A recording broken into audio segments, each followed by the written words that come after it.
नमस्कार, मैं हूं अरुण तोमर। आप देख रहे हैं एशियन न्यूज। हमारे खास कार्यक्रम कैबिनेट एनालिसिस में आपका स्वागत है।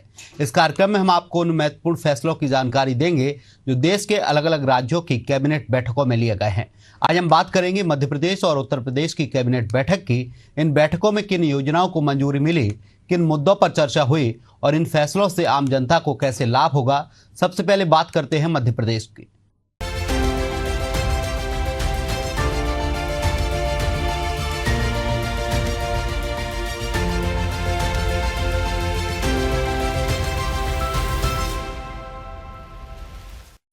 मुख्यमंत्री डॉक्टर मोहन यादव की अध्यक्षता में कैबिनेट की अहम बैठक आयोजित की गई। बैठक में प्रदेश के समग्र विकास, स्वास्थ्य, नीतिगत विषयों और प्रशासनिक फैसलों पर चर्चा की गई। बैठक के दौरान कई महत्वपूर्ण प्रस्तावों पर मुहर लगाई गई। कैबिनेट बैठक खत्म होने के बाद संबंधित फैसलों और चर्चा में आए मुद्दों की जानकारी देते हुए कैबिनेट मंत्री कैलाश विजयवर्गीय ने बताया कि धार में पीएम मित्र पार्क स्थापित किया जाएगा। इससे प्रदेश के करीब 3 लाख युवाओं को नौकरी मिलने के रास्ते खुलेंगे। उन्होंने कहा कि पर्यटन अपने आप में बड़ी इंडस्ट्रीज है और पर्यटन को आगे बढ़ाने के क्षेत्र में सरकार लगातार काम कर रही है। इसके लिए एमओयू भी साइन हुए हैं। कैबिनेट में पास हुए प्रस्तावों पर देखिए हमारी खास रिपोर्ट।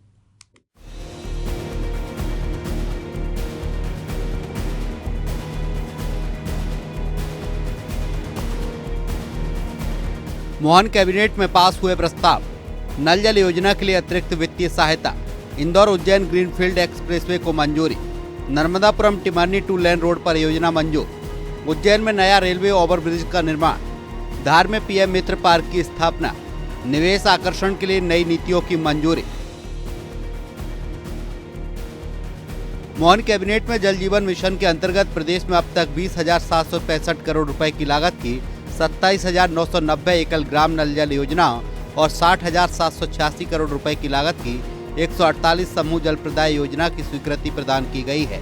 स्वीकृति 27,990 योजनाओं में से 15,947 ग्रामों की योजनाएं पूर्ण हो चुकी हैं और 12,043 योजनाओं के कार्य विभिन्न चरणों में प्रगति पर हैं। अभी तक कुल 8,358 योजनाओं के पुनरीक्षण की आवश्यकता हुई है। पुनरीक्षण कार्रवाई के अंतर्गत 7 लाख ग्रामीण परिवारों को क्रियाशील घरेलू नल कनेक्शन उपलब्ध कराने के लिए समस्त परिक्षेत्र के जिलों की प्रस्तुत 8,358 पुनरीक्षण परियोजनाओं के विस्तृत परीक्षण के उपरांत कुल पुनरीक्षण लागत 9,026 करोड़ 97 लाख की स्वीकृति दिए जाने की अनुशंसा की गई है। इन योजनाओं की मूल स्वीकृति लागत 6,213 करोड़ 76 लाख रुपए है। आप सभी जानते हैं कि प्रधानमंत्री जी का एक सपना है कि हर घर के अंदर शुद्ध जल पहुँचे, नल जल योजना। क्योंकि WHO का एक रिपोर्ट के अंदर ज़्यादा जो हमारे यहाँ बीमारियाँ होती है, विशेषकर एशिया के अंदर, वह वाटर के द्वारा होती है, गंदे पानी से होती है। और इसलिए शहर स्वच्छ रहे, स्वस्थ रहे, भारत स्वच्छ रहे और स्वस्थ रहे, ये प्रधानमंत्री जी का सपना है। और इसीलिए नल जल योजना जो प्रधानमंत्री जी के बहुत ही उनके प्रिय योजना है और उसमें मध्य प्रदेश ने काफ़ी अच्छा काम किया है। जल जीवन मिशन के क्रियान्वयन के हमने वापस अभी एक बार पुनरीक्षित करने के बाद ऐसा लगा कि अभी योजना हमारी अधूरी है और उसमें और पैसों की आवश्यकता है। अब चूँकि केंद्र सरकार ने अपना बजट बता दिया था पहले, पर अब जो भी लागत आने वाली वो मध्य प्रदेश सरकार अपने बजट से देगी। और इस प्रकार मिशन में अब तक लगभग 20,765 करोड़ की लागत की 27,990 एकल ग्राम नल जल योजनाएं, राशि लगभग 60,786 करोड़ लागत की 148 समूह जल प्रदान योजनाओं की स्वीकृति प्रदान की गई है। स्वीकृति 27,990 योजनाओं में से 15,947 ग्रामों की योजनाएं पूर्ण हो चुकी है। मैं इसको फिर से रिपीट करता हूँ। स्वीकृत हुई थी वो 27,990 योजनाएं, उसमें से 15,947 ग्रामों की योजनाएं पूर्ण हो चुकी है एवं 12,043 योजनाओं में से योजनाओं के कार्य विभिन्न चरणों में अभी प्रस्तावित है। विभिन्न कारणों में अभी तक कुल 8,358 योजनाओं के फिर से पुनरीक्षण की आवश्यकता हुई। यदि पुनरीक्षण की कार्रवाई नहीं की जाती तो 7 लाख ग्रामीण परिवार क्रियाशील घरेलू नल कनेक्शन से वंचित रह जाते। प्रत्येक घर में नल पहुँचे, ये प्रधानमंत्री जी के सपने को पूरा करने के लिए हमने बार बार इस योजनाओं को मुख्यमंत्री जी स्वयं इसका पुनरीक्षण करते हैं और हमें लगा कि इसमें राज्य सरकार के एक बड़े बजट की आवश्यकता है और इसीलिए आज इसको कैबिनेट में लाया गया है। समस्त परिक्षेत्र में कुल 8,358 पुनरीक्षित परियोजनाओं के स्थायी वित्त समिति की बैठकों में विस्तृत परीक्षण के उपरांत कुल लागत 9,026.97 करोड़ की स्वीकृति दिए जाने की अनुशंसा की गई है। इन योजनाओं की मूल स्वीकृति लागत 6,212.76 करोड़ है। इस प्रकार कुल 2,813.21 करोड़ है, जो लगभग 13.55% है। योजनाओं की लागत में रुपये 2,813.21 करोड़ की केंद्रांश से समानुपातिक राशि प्राप्त नहीं होगी, इसलिए लागत वृद्धि की संपूर्ण राशि राज्य सरकार द्वारा वहन किए जाना है और इसीलिए मंत्रिमंडल में आया है, क्योंकि केंद्र सरकार ने कह दिया कि जो उनका अंश केंद्रांश है वो हम नहीं देंगे और इसीलिए राज्य सरकार इसको वहन करेगी। हमारा उद्देश्य बहुत क्लियर है कि हमें हर गांव के अंदर शुद्ध पानी पहुंचाना है और इसीलिए इतना बड़ा आज प्रस्ताव हम कैबिनेट में लाए हैं। कुल मिलाकर ये 80,000 करोड़ की योजना है। मंत्रिपरिषद द्वारा Indore Ujjain greenfield express control मार्ग लंबाई 48.10 किलोमीटर का 4 लेन मय पेवर्ड शोल्डर एवं दोनों ओर लेन सर्विस रोड सहित हाइब्रिड एन्युटी मॉडल HAM योजना के अंतर्गत निर्माण कार्य के लिए भू अर्जन सहित कुल राशि 2,935 करोड़ 15 लाख रुपए की प्रशासकीय स्वीकृति प्रदान की गई है। पूर्व में जारी लोक निर्माण विभाग को प्रदान की गई प्रशासकीय स्वीकृति को निरस्त करते हुए परियोजना को हाइब्रिड एन्युटी मॉडल पर किए जाने की प्रशासकीय स्वीकृति प्रदान की गई है। परियोजना के अंतर्गत 34 अंडरपास, 2 फ्लाईओवर, 1 ROB, 7 मध्यम पुल एवं 2 वृहद जंक्शन का निर्माण सहित सभी जंक्शन का सुधार, सड़क सुरक्षा उपाय, रोड मार्किंग कार्य किए जाएंगे। मार्ग के निर्माण एवं संधारण के लिए कंसेशन अवधि 17 वर्ष रहेगी। मंत्रिपरिषद द्वारा आगामी सिंहस्थ 2028 के मद्देनजर उज्जैन शहर में हारी फाटक रेलवे क्रॉसिंग पर 4 लेन और हारी फाटक चौराहे से नीलकंठ द्वार तक 980 मीटर लंबाई के नवीन रेलवे ओवरब्रिज के निर्माण के लिए 371 करोड़ 11 लाख रुपए की प्रशासकीय स्वीकृति सिंहस्थ मध्य अंतर्गत प्रदान की गई है। एक और लोक निर्माण विभाग का बड़ा महत्वपूर्ण प्रस्ताव है। ये भी इंदौर उज्जैन ग्रीनफील्ड रोड, इसमें 4 लेन रोड है, साथ में पेवर शोल्डर है और साथ में सर्विस लेन भी है। तो यह पहले विभाग बनाने वाला था इस रोड को, पर चूंकि वहाँ के ग्रामीण क्षेत्रों के लोगों की मांग थी कि यहाँ सर्विस लेन भी बनाई जाए, तो इसकी लागत बढ़ रही थी, इसलिए इसको हाइब्रिड एन्युटी मॉडल, जिसमें BOT भी होता है और EPC भी होता है, तो EPC और BOT दोनों मिलाकर इसको हाइब्रिड एन्युटी मॉडल कहते हैं, इसको। और इसकी लागत लगभग अब हो गई है 2,935.15 करोड़। इसमें अंडरपास भी हैं, फ्लाईओवर भी हैं, छोटे छोटे मध्यम श्रेणी के पुल भी हैं, जंक्शन भी हैं। इन सबको ध्यान में रखते हुए लागत थोड़ी सी बड़ी है। इस मार्ग को हम कोशिश कर रहे हैं कि हम 17 महीने में पूरा कर दें और इसके संसाधन और कंसेशन की जो समय सीमा है वो लगभग 17 वर्ष होगी। इसमें भी वित्त विभाग की सहमति आ गई है और ये महत्वपूर्ण रोड है क्योंकि ऑलरेडी इंदौर उज्जैन रोड है पहले से, उसको 4 लेन से 6 लेन हमने किया है। ये एक एक्स्ट्रा रोड बनाई जा रही है।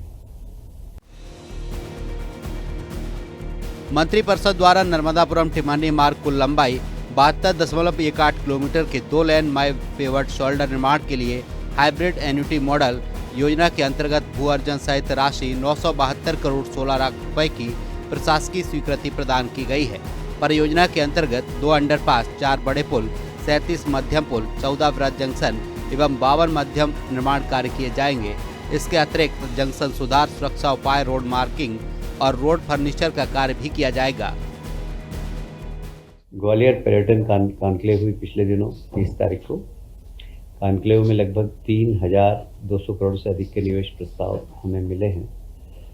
7 भूमियों के लिए 6 निवेशकों को लेटर ऑफ अलॉटमेंट प्रदान किया गया। सीधे तौर पर 7 करोड़ से अधिक का निवेश और बड़ी संख्या में रोजगार सृजन होगा।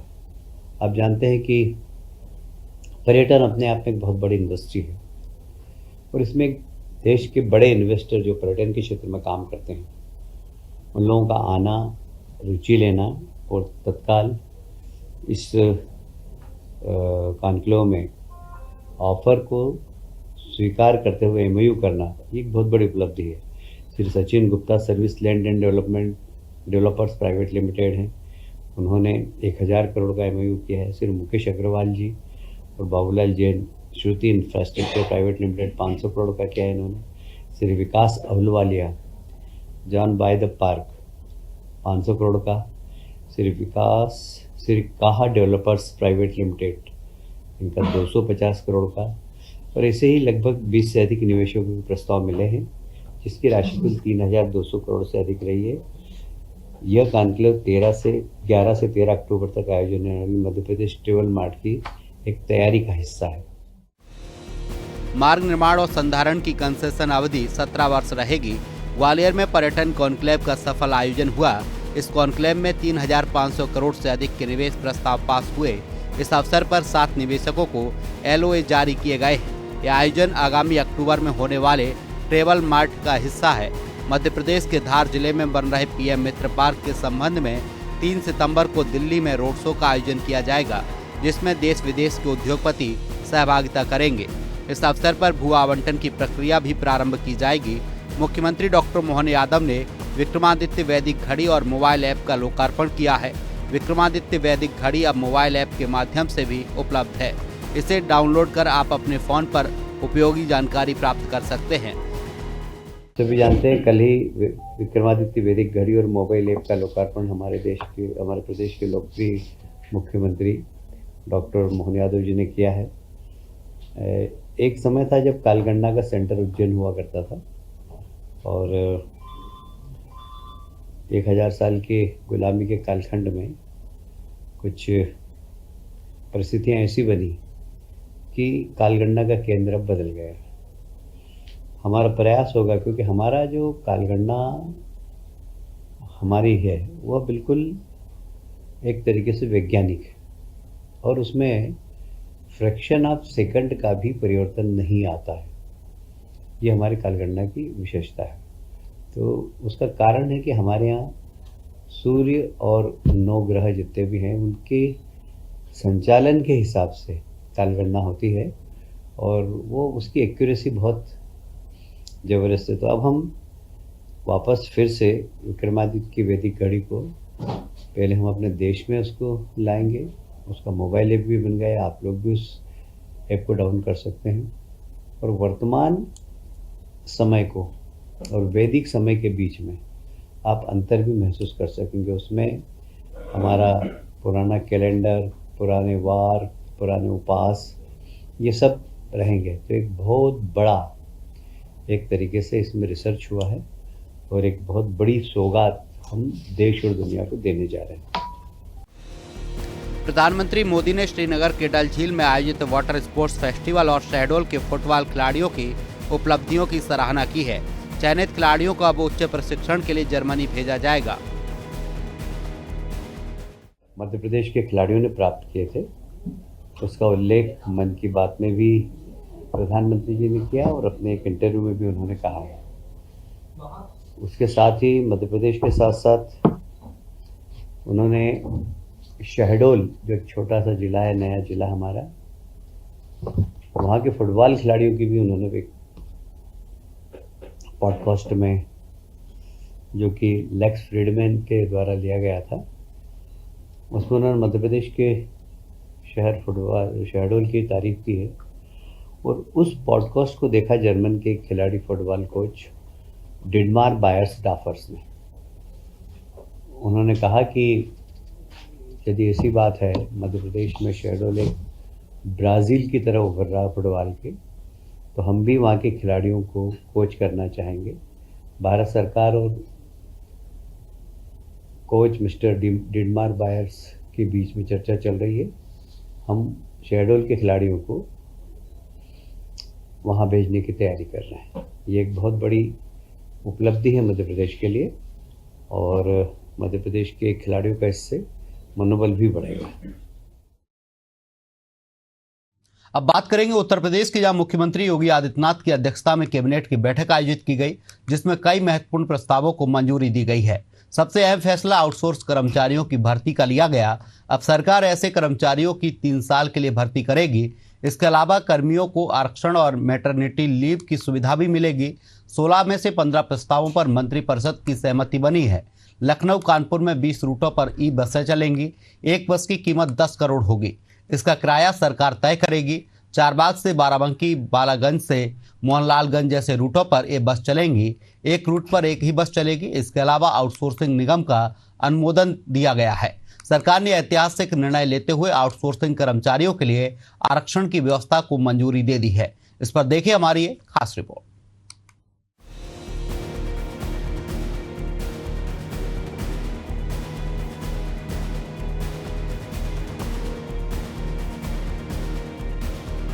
योगी कैबिनेट में पास हुए प्रस्ताव। उत्तर प्रदेश आउटसोर्स सेवा निगम लिमिटेड का गठन, लखनऊ और कानपुर में ई बस सेवा का संचालन, इलेक्ट्रॉनिक्स घटक विनिर्माण नीति 2025, निर्यात प्रोत्साहन नीति 2025-30 को मंजूरी, पैतृक संपत्ति रजिस्ट्री शुल्क में कमी, स्वामी सुखदेवानंद विश्वविद्यालय की स्थापना, समेकित क्षेत्रीय केंद्र की स्थापना, स्टाम्प विभाग को सरकारी विभाग घोषित करना। राजधानी लखनऊ में योगी आदित्यनाथ कैबिनेट की बैठक में यूपी आउटसोर्सिंग सेवा निगम के गठन के प्रस्ताव को मंजूरी मिल गई है। प्रस्ताव के अनुसार जैम पोर्टल के जरिए सर्विस प्रोवाइडर रखे जाएंगे। न्यूनतम वेतनमान 16,000 रुपये से लेकर 20,000 रुपये तक होगा। एजेंसी की नियुक्ति 3 वर्ष की अवधि के लिए की जाएगी। निगम के गठन के बाद आउटसोर्स कर्मचारी की सैलरी सीधे कर्मचारियों के खाते में जाएगी।